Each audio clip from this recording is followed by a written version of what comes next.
Hello guys, मैं Bevan sir. आज हम देखेंगे एल्कोहलों के रासायनिक गुण। एल्कोहलों के रासायनिक गुण क्या होते हैं? एल्कोहलों के रासायनिक गुण।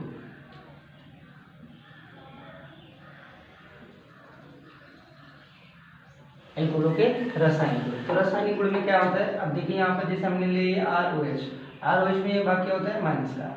अब इसके रासायनिक गुण में हमारे पास कौन कौन से अपक्रिया कर सकता है? तो कौन कौन सी अपक्रिया, कौन कौन से तत्वों से अपक्रिया, कौन कौन परमाणुओं से अपक्रिया करता है, तो इसको हम लोग देखते हैं। जैसे सबसे पहले हम देख लेते हैं हाइड्रोजन हाइलाइट से अपक्रिया। तो हाइड्रोजन हाइलाइट में हम लोगों ने देखिए एक चीज हमने देखी हाइड्रोजन हाइलाइट में कि एक भाग ये प्लस का होता है, ये क्या होता है? माइनस का।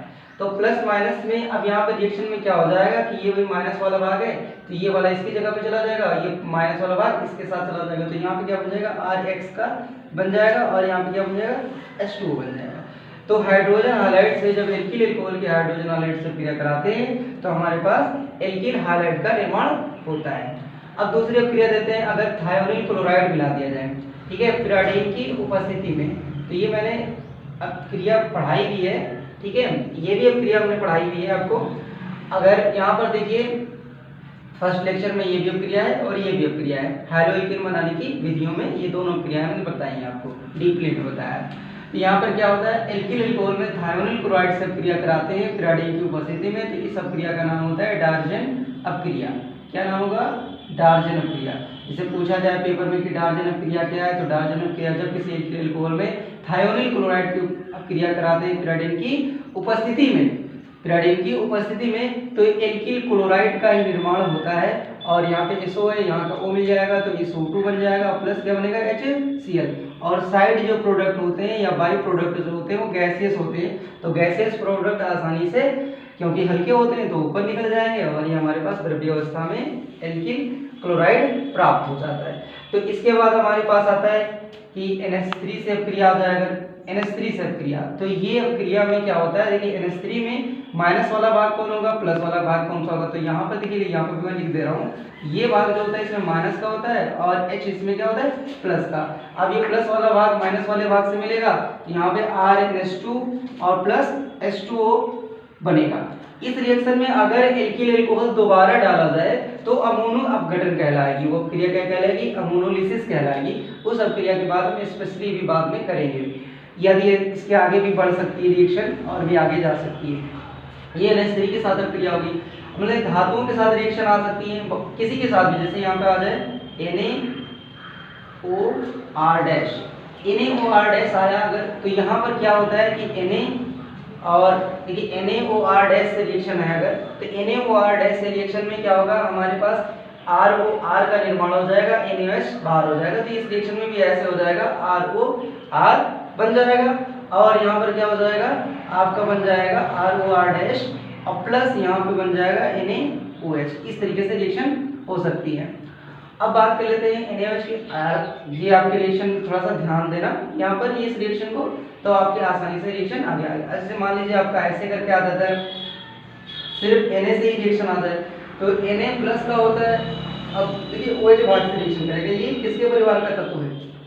हमने समझाया भी है कि Na जो होता है वो हाइड्रोजन से क्या होता है? रिप्लेस हो जाता है, क्योंकि इसी परिवार का ये भी सदस्य होता है, हाइड्रोजन के परिवार का सदस्य होता है। क्योंकि आवर्त सारणी में देखिए हाइड्रोजन जिस समूह में है उसी समूह में ये भी होता है। तो यहाँ पर क्या होगा? H की जगह पे चला जाएगा, तो यहाँ पे RONA बन जाएगा आपकी रिएक्शन, ठीक है। या NaH से रिएक्शन आए तो भी वही होगा और अदर नहीं हो सकता है आपका, ठीक है। आपका जैसे मान लीजिए आपका एसिटिल क्लोराइड से अपक्रिया आ जाए, एसिटिल क्लोराइड से अपक्रिया आ जाए, तो एसिटिल क्लोराइड में मैंने देखिए बताई भी है रिएक्शन, ये भी कैसे, देखिए किसी के साथ भी रिएक्शन आ जाए एसिटिल क्लोराइड की, CH3COCl है, और यहाँ पे रिएक्शन आ जाए R और OH के साथ रिएक्शन, तो ये आपका क्या होगा? ये माइनस का भाग है, ये क्या है? प्लस का भाग, तो HCl निकल जाएगा बाहर, ये RO उल्टा करके, क्योंकि माइनस वाला ये तो उसी की जगह पे जाएगा ना भाई, माइनस वाला तो माइनस वाले की जगह पे जाएगा। इस तरीके से रिएक्शन होनी है, तो माइनस वाला माइनस की जगह पे जाएगा, तो देखो क्या हो जाएगा? R यहाँ पर हो जाएगा, ये C पहले आ जाएगा, COO बन जाएगा, और यहाँ पर ऐसे करके रिएक्शन हो जाएगी आपकी, COCH3 ऐसे करके बन जाएगा आपका। तो ये एस्टर बन जाएंगे आपके, क्या बन जाएंगे, एस्टर बन जाएंगे। और साथ में क्या निकलेगा, HCl निकलेगा। फिर यहाँ पे रिएक्शन में क्या होगा, अगर एसिटिक एनहाइड्राइड के साथ रिएक्शन आ जाए आपकी, एसिटिक एनहाइड्राइड के साथ, तो मैंने बताया ना ये भाई भाई होते हैं, एक जैसा ही उत्पाद बनाते हैं। तो यहाँ पे क्या हो जाएगा, RCOCH3 आपका बाहर हो जाएगा, प्लस क्या हो जाएगा, एसिटिक अम्ल निकलेगा। ये इसके साथ जब भी रिएक्शन होती है तो ये एसिटिक अम्ल निकलता है। ठीक है, केवल 2 ही 3 4 रिएक्शन होती है जिनमें एसिटिक अम्ल नहीं निकलता है, बाकी सभी में यही निकलता है। इसमें भी रिएक्शन यहाँ पे समझ लीजिए, CH3CO का होल ट्वाइस है, तो इसमें भाग एक भाग प्लस का हो जाएगा, एक भाग क्या हो जाएगा, माइनस का। और जब भी रिएक्शन कराएंगे तो इसको हम 2 बार ऐसे लिख सकते हैं, देखिए ऐसे करके इसको लिख सकते हैं, CH3CO और यहाँ पर हो जाएगा COCH3। ये एसिटिक एनहाइड्राइड है, कार्बन समूह इसमें भी होता है। O जो परमाणु है वो डबल वही सेम से जुड़ जाता है तो एसिटिक एनहाइड्राइड हो जाता है। तो इसमें एक भाग यहाँ पे माइनस का निकल जाएगा, ये भाग ब्रेक होकर दूसरी जगह चला जाएगा, तो वो भाग वहां पर हो गया, यहाँ पर आ गया। और इसी तरीके से जो दूसरा भाग होता है हमारे पास, वो क्या होता है, इसके साथ H मिलकर ये आपका एसिटिक अम्ल का निर्माण कर लेता है। ठीक है, तो ये एसिटिक एनहाइड्राइड के साथ रिएक्शन हो गई। और हमारे पास किसके साथ हो गई, एसिटिक एनहाइड्राइड और एसिटिल क्लोराइड। ये इसके साथ रिएक्शन कहीं भी आती है तो सब क्रिया का नाम इसलिए करण होता है। अब मान लीजिए हमारे पास रिएक्शन किसी और के साथ आ जाए, जैसे फास्फोरस ट्राईहैलाइड के साथ आ जाए, फास्फोरस पेंटाहैलाइड के साथ रिएक्शन आ जाए। तो फास्फोरस ट्राईहैलाइड के साथ जब भी रिएक्शन आती है, तो मैंने इसके साथ भी रिएक्शन आपको पढ़ाई है, क्या हो जाएगा, ये माइनस वाला है तो इसकी जगह पे चला जाएगा, तो RH बन जाएगा, क्या बन जाएगा, RH मतलब एल्किल हैलाइड। और यहाँ पे बाहर क्या निकलेगा, H3PO3, क्योंकि मैंने बताया PX3 के साथ कहीं भी रिएक्शन हो, PX3 के साथ कहीं भी रिएक्शन हो, हमेशा यही बाहर निकलेगा, आपको ध्यान रखना है, ये निकल जाएगा। PX5 के साथ रिएक्शन होगी तो भी क्या बनेगा, RH बनेगा, और POX3 बाहर निकलेगा और HX बाहर निकलेगा। ये माइनस वाला है उसकी जगह पे जाएगा, ये माइनस वाला है माइनस वाले की जगह पे चला जाएगा। तो इस तरीके से ये हमारी इतनी रिएक्शंस हुई हैं। अल्कोहल, एल्किल अल्कोहल की रासायनिक क्रिया हमारे पास HI प्लस लाल फास्फोरस की उपस्थिति में अगर है तो इसमें क्या होता है, एल्कीन फॉर्म होते हैं। क्या बनेंगे हमारे पास, एल्कीन बनते हैं। अगर ग्रिग्नार्ड अपक्रमक से तो हमारे पास क्या होगा, एल्केन ही बनेगा बेटा, क्या बनेगा, RH रिएक्शन बनेगी, ये H निकल जाएगा, ओ माय गॉड बन जाएगा, आगे क्या बन जाएगा, ROMgX बनेगा। अब यहाँ पर अगर ये स्त्रीकरण क्रिया कहलाएगी, ये हमने आपको भी बताई है, कौन सी क्रिया है, स्त्रीकरण। तो स्त्रीकरण क्या होता है वो आप अभी देख लीजिए, क्या होता है, यहाँ पर ROCOOR बन जाएगा और प्लस यहाँ पर क्या हो जाएगा, H2O निकलेगा हमारे पास। ठीक है, तो ये स्त्रीकरण एस्टर प्राप्त हो जाता है। नाइट्रेट के साथ अपक्रिया थी H प्लस होता है, ये OH के साथ अपक्रिया करके H2O बनाएगा और प्लस पे यहाँ पे रिएक्शन क्या हो जाएगा, RONO2 बन जाएगा हमारे पास, एल्किल नाइट्रेट O से बॉन्ड बनेगा। और यहाँ पर अगर निर्जलीकरण आ जाए, एल्युमिना के साथ रिएक्शन आता है तो यहाँ पर क्या होता है, एल्कीन फॉर्म होती है, क्या बनेगी, एल्कीन बनती है। यहाँ पर भी क्या होगा बेटा, एल्कीन। यहाँ पर आपका देखिए जैसा ऑक्सीकरण क्रिया होगी वैसी होगी डिहाइड्रोजनीकरण। तो ये रिएक्शन थोड़ा इंपॉर्टेंट हो जाएगी और इस रिएक्शन को थोड़ा सा आप इंपॉर्टेंट कर लीजिएगा, क्योंकि HI ये हाइड्रोजन हाइलाइड है, हाइड्रोजन हाइलाइड के साथ क्या होता है, आप जैसे रिएक्शन भूल जाएं कि यहाँ पर HI आ जाएगा, OH की जगह पे जाएगा तो I हो जाएगा और इसके साथ H2O बना लेगा, तो ऐसा नहीं होने वाला है। तो ये रिएक्शन को थोड़ा सा खास करके ध्यान रखना है। डिहाइड्रोजनीकरण पर आपका क्या होता है बेटा, एल्डिहाइड कीटोन और एल्कीन फॉर्म होती है, क्या बनेगी, एल्कीन बनती है। इसमें भी यही बात होती है बेटा, एल्डिहाइड कीटोन और एल्कीन फॉर्म होती है। ठीक है, पहली बात तो जो आपका एल्कोहल होते हैं उनका भी हाइड्रोजन 3 डिग्री वाले का नहीं हो पाता है, लेकिन कुछ चीज़ों पे हो जाता है तो उसके लिए क्या होता है, एल्कीन फॉर्म हो जाती है। इसी तरीके से आपका फॉर्मेल्डिहाइड कैसे बनेगा और एसिडिहाइड का भी हो जाता है, कार्बोक्सिलिक भी बनता है। तो ये हम लोग देखते हैं कैसे रासायनिक क्रियाएं हो जाती है। यहाँ पे मैंने बताया, यहाँ पे रिएक्शन देख लेते हैं। R की जगह पे मैंने जैसे ले लिया CH3 बेटा, R की जगह पे क्या लिया, CH3, और यहाँ पे क्या है रिएक्शन OH। अब इसका हम लाल फास्फोरस से क्रिया कराते हैं, यहाँ पे HI होगा, क्या होगा, HI कितना हमारे पास, लाल फास्फोरस की उपस्थिति में रिएक्शन करा देंगे। लाल फास्फोरस एक उत्प्रेरक है। अब सोचो रिएक्शन तो होने वैसे ही जा रही थी, रिएक्शन तो वैसे ही होने जा रही थी, ये माइनस वाला है भाई, ये प्लस वाला है, ये आपको प्लस इससे रिएक्शन करने जा रहा था। लेकिन क्या हुआ, जब ये परिवार बसा हुआ है तो एक व्यक्ति बाहर का है, तो बाहर का व्यक्ति क्या कह रहा है कि देख लो भैया अपने लड़कों बच्चों को दूसरे के साथ जाने जा रहा है, दूसरे के साथ जा रहा है, तो क्या होता है ये रोकने का प्रयास कर देता है, तो आई को इसके जगह पे जाने नहीं देता है। तो यहाँ पे रिएक्शन कैसे हो जाएगी, तो होता क्या है बेटा, यहाँ पर इसकी मात्रा ज्यादा लेते हैं तो यहाँ पर हो जाएगा 2 और ये H आपका बन गया 2H हो गया, तो यहाँ पर 2H और यहाँ का O निकल जाएगा, तो हमारे पास रिएक्शन में हो जाएगा H2, ठीक है, क्या बन जाएगा H2 बन जाएगा। अब प्लस रिएक्शन में क्या निकलेगा, I दो हो गए तो I2 बन जाएगा। अब आपका जो बचा है वो आप बैलेंस कर लीजिए, तो यहाँ पे क्या बन जाएगा, O निकल गया तो CH4 हो जाएगा, तो क्या बन जाएगा एल्केन फॉर्म हो जाएगा, क्या बन जाएगा एल्केन बन गया। इस तरीके से रिएक्शन होती है। ये पॉजिटिव भाग ज्यादा होता है, ये अपनी ओर इसको खींचेगा, क्योंकि ज्यादा मात्रा में होता है तो ये ऐसे इसको खींचता है, ठीक है क्लियर। अब अगर बात कर लेते हैं दूसरी रिएक्शन की, आपका आ जाता है RMGX का साथ रिएक्शन। तो RMGX का साथ रिएक्शन कैसे होती है, तो देखिए ये जब भी उत्प्रेरक आएगा तो सिंपल काम नहीं होगा, जब भी उत्प्रेरक आएगा तो सिंपल काम नहीं होना है, समझ जाइएगा कि प्लस वाला भाग फिर माइनस वाले से मिलेगा, लेकिन कैसे मिलेगा, वो रिएक्शन में क्या होता है, ये पूरा माइनस नहीं जाएगा, फिर ये वाला माइनस जाएगा जो ज्यादा क्रियाशील होगा, ठीक है, क्योंकि इसके पास एकाकी युग्म होते हैं, तो एकाकी युग्म होने के कारण ये पॉजिटिव भाग अब इसलिए क्या होगा, इसके वजह से आई भी है तो ये वाला भाग इसके पास निकल जाएगा और ये यहीं पे जुड़ जाएगा, तो इसलिए हमारे पास मीथेन बन जाता है, ठीक है। तो ये रासायनिक क्रिया क्या हो गई हमारे पास।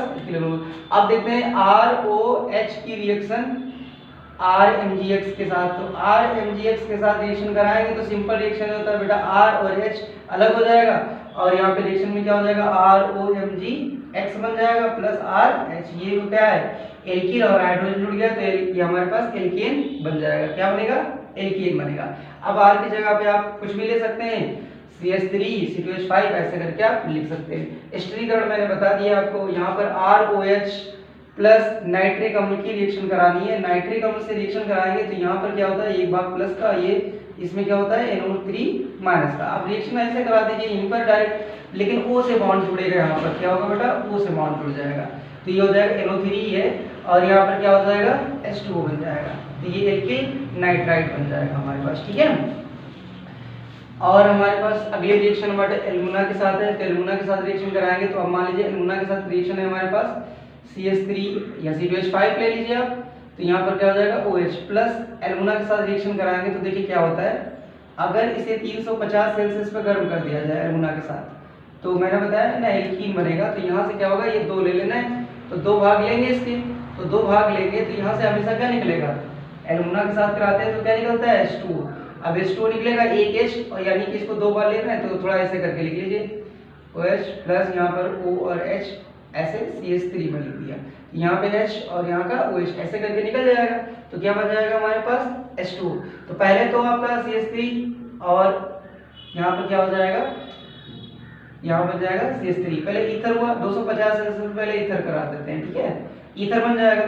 ईथर के बाद में क्या होगा कि अगर ईथर को दोबारा फिर गर्म कर दिया जाएगा तो ये एल्कीन फॉर्म कर देगा, क्या बन जाएगा एल्कीन बना देगा, या डायरेक्टली आप यहाँ पे एल्कीन देखिए कैसे हो जाता है, इसको अगर CH3 को हम एल्युमिना के साथ रिएक्शन करा दें 350 सेल्सियस पे, तो अब यहाँ का एक H और यहाँ का एक H2 निकाल देगा, तो यहाँ पर क्या हो जाएगा CH2 double bond CH2 plus यहाँ पे क्या बन जाएगा H2 बन जाएगा, तो एल्कीन फॉर्म हो जाती है हमारे पास रिएक्शन में, ठीक है। अब हमारे पास कुछ रिएक्शन और है, जैसे विहाइड्रोजनीकरण और क्या है हमारे पास ऑक्सीकरण। तो विहाइड्रोजनीकरण में क्या होता है, जैसे हम यहाँ पर बात कर लें, मैं इधर लिख रहा हूँ H और यहाँ पे लिख रहा हूँ CH2, ये CH3 लिखा है और यहाँ पर है हमारे पास OH, तो OH के साथ जब भी रिएक्शन आ जाए, यहाँ पर CH2OH का रिएक्शन हो जाए क्या विहाइड्रोजनीकरण, इसको कहते हैं विहाइड्रोजनीकरण। और विहाइड्रोजनीकरण में लगभग में 300 सेल्सियस ताप होता है, तो जो OH के अल्फा हाइड्रोजन होते हैं वो हाइड्रोजन निकलते हैं, तो यहाँ पे हाइड्रोजन निकल जाएगा इसके साथ, तो यहाँ पर क्या हो जाएगा H बचेगा और ये C और HO, तो क्या हो जाएगा CH2 बन जाएगा और यहाँ से क्या बाहर निकलेगा H2 निकलेगा। फिर अगर मान लीजिए यहाँ पे CH3 आ जाए तो ये एसिटेट हो जाएगा, क्या बन जाएगा आपका देखो एसिटिल्डिहाइड बनेगा बाद में। तो यहाँ पे हो जाएगा CH2OH। तो ये आपका 1 डिग्री एल्कोहल है। तो 1 डिग्री एल्कोहल का भी हाइड्रोजनीकरण करेंगे तो क्या हो जाएगा यहाँ पर, देखिए रिएक्शन में इसका रिएक्शन जब करेंगे तो यहाँ पर हो जाएगा बेटा CH3C और यहाँ पर क्या हो जाएगा CHO हो जाएगा। CH2OH की जगह पर क्या बदला, CHO बदल गया। तो CH2OH की जगह पर क्या हो जाएगा CHO हो जाएगा। क्या निकलेंगे, हाइड्रोजन निकलेंगे। ये दो हाइड्रोजन बाहर निकल जाएंगे। इसी तरीके से 2 डिग्री का भी करते हैं। तो 2 डिग्री का करेंगे तो देखिए क्या बन जाएगा आपका, 2 डिग्री का बनेगा बेटा CH3C और यहाँ पर हो जाएगा H, और 2 डिग्री का करना है तो यहाँ पर हो जाएगा CH3 और ऐसे करके यहाँ पर क्या हो जाएगा OH हो जाएगा। तो ये 2 डिग्री का है और इसका भी हाइड्रोजनीकरण करेंगे तो क्या हो जाएगा, तो बी हाइड्रोजन इसका करेंगे तो देखो इसका आपका H2O निकालना है, H2 निकालना है, यहाँ का H और यहाँ का H ये निकल जाएगा। तो क्या हो जाएगा CH3CO CH3 बचेगा और यहाँ पे रिएक्शन में क्या निकलेगा बाहर H2 निकलेगा। सभी में क्या निकलेगा आपका H2 निकलेगा बी हाइड्रोजनीकरण में। अब क्या होता है कि अगर 3 डिग्री अब हमारे पास एल्कोहल है, 3 डिग्री एल्कोहल, तो 3 डिग्री एल्कोहल में क्या होता है, यह आपका 3 डिग्री एल्कोहल है। 3 डिग्री का एल्कोहल का भी हाइड्रोजनीकरण पहले नॉर्मल मेथड से नहीं होता है, तो यहाँ पे H2O निकलता है। क्या निकलेगा H2, इधर का H और इधर का OH। तो यहाँ से निकालेंगे तो यहाँ पे बन जाएगा C और यहाँ पर हो जाएगा डबल बॉन्ड CH2 और यहाँ पे हो जाएगा CH3 ऐसे करके। तो ये आपका H2O निकलेगा। इस तरीके से रिएक्शन हो जाती है। तो देखिए क्या होता है कि 1 डिग्री एल्कोहल का कराते हैं तो एल्डिहाइड प्राप्त होता है, 2 डिग्री का कराते हैं तो कीटोन प्राप्त होता है, 3 डिग्री का कराते हैं तो क्या प्राप्त होता है, एल्कीन प्राप्त होता है। तो इस तरीके से इसमें विभेद भी कर सकते हैं, परीक्षण करने में ही काम आती है रासायनिक प्रक्रियाएं। जैसे एल्कोहलों में विभेद करना हो तो एल्कोहलों में विभेद करने के लिए हम क्या करें कि उसका भी हाइड्रोजनीकरण कर दें तो आसानी से विभेद कर सकते हैं। 1 डिग्री होगा तो आपका क्या देगा, एल्डिहाइड देगा, 2 डिग्री होगा तो क्या देगा, कीटोन देगा, और 3 डिग्री होगा तो क्या देगा, एल्कीन दे देता है। तो विभेद कर सकते हैं आसानी से। अब बात कर लेते हैं ऑक्सीकरण की। ऑक्सीकरण में मैंने समझाया भी, पहले शॉर्टकट मेथड भी और अब सिंपल मेथड भी देख लेते हैं। ऑक्सीकरण कैसे होगा एल्कोहलों का ऑक्सीकरण। तो एल्कोहलों का ऑक्सीकरण में देखिए क्या होता है, जैसे हमारे पास यहाँ पर सिंपल में एक का बता रहा हूँ, आप दूसरे का आप लोग करेंगे। देखिए यहाँ पर क्या होता है कि अगर इसका ऑक्सीकरण कराना है तो ऑक्सीजन आएगा, ठीक है, वो भी आपका K2Cr2O7 की उपस्थिति में होता है, या Cr2O7 ले सकते हैं हमारे पास, पोटेशियम डाइक्रोमेट कहा जाता है इसको। तो अगर ये ऑक्सीजन है, ऑक्सीजन बहुत अधिक क्रियाशील होता है, अब ये हाइड्रोजन इसके साथ जुड़ा है तो आसानी से तो जा नहीं सकता है, तो ये क्या करेगा कि ऑक्सीजन खुद ही इसके पास चला जाएगा मिलने के लिए, ठीक है, इससे मोहब्बत करने के लिए चला जाएगा। तो क्या हो जाएगा यहाँ पर C और यहाँ पर हो जाएगा OH और यहाँ पर भी क्या हो गया OH और यहाँ पर क्या हो जाएगा OH हो जाएगा।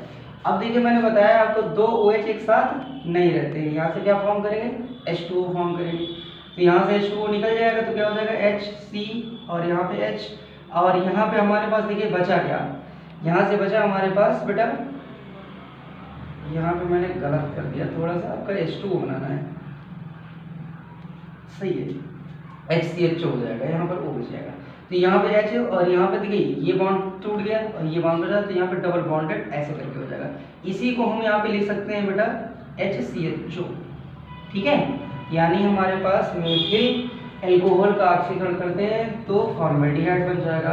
अब मान लीजिए यहाँ पे 1 डिग्री हो जाए, यहाँ पे CH3 की जगह H की जगह CH3 हो जाए, और यहाँ का आपका H ही रहे, यहाँ पे भी H रहेगा। ऑक्सीकरण तब तक ये होता रहेगा जब तक के पास इसके पास अल्फा हाइड्रोजन होंगे। जहाँ से OH है जुड़ा उस वाले कार्बन पर अल्फा हाइड्रोजन अगर है तो उसका ऑक्सीकरण हो जाएगा, यानी इसका भी ऑक्सीकरण होगा, ये जाके जुड़ेगा और वैसे ही डायरेक्टली क्या बनाएगा ये CH3 और CH2OH को किसमें बदला, CHO में बदला, तो CHO में हो जाएगा।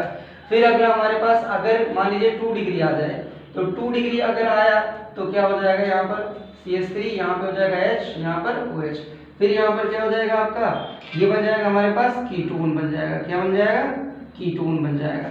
अब मान लीजिए अगर 3 डिग्री आ गया, ये हमारे पास 2 डिग्री एल्कोहल था, ये 1 डिग्री एल्कोहल का था, ये 1 डिग्री एल्कोहल का था, अगर इसके बाद हमारे पास 3 डिग्री का आ जाएगा तो 3 डिग्री में क्या होगा, 3 डिग्री अल्कोहल में क्या होगा बेटा, 3 डिग्री अल्कोहल का ऑक्सीकरण अगर कराते हैं तो पहले तो रासायनिक अभिक्रिया नहीं होती है, बहुत मंद गति से होती है, बाद में जो फॉर्म होता है वो एल्कीन फॉर्म हो जाएगी, उसी प्रकार जैसे विहाइड्रोजनीकरण में हुआ है, तो एल्कीन फॉर्म होगी और H2O निकलेगा। ठीक है, ये हमारे अल्कोहलों के मेथड हो गए।